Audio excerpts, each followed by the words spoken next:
আসসালামু আলাইকুম। আশা করি সবাই ভালো আছেন। আমি মীরা আহমেদ। আজ আমি আপনাদের সামনে একজন জনপ্রিয় অভিনেতার জীবনের কিছু তথ্য তুলে ধরব। গেস করুন তো কে হতে পারে?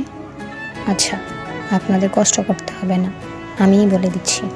তিনি হচ্ছেন আফরান নিশো, যাকে অনেকে নিশো বলে চিনে থাকেন। আফরান নিশো বর্তমানে বাংলাদেশের একজন বিখ্যাত অভিনেতা। আজ আমরা তার সম্পর্কে কিছু তথ্য জানব। আফরান নিশোর আসল নাম আহমেদ ফজলে রাব্বি।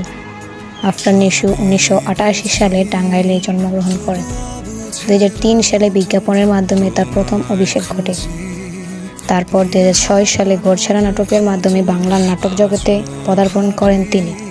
তারপর থেকে নিশোকে আর পিছনে ফিরে তাকাতে হয়নি। সম্প্রতি বড় পর্দায়ও দেখা গেছে আফরান নিশোকে।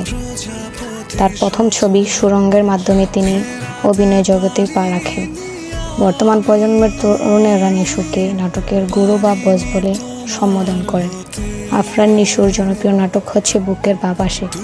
তিনি এ পর্যন্ত প্রায় 200টিরও বেশি নাটকে অভিনয় করেছেন। ব্যক্তিগতভাবে নিশো আমার পছন্দের অভিনেতা।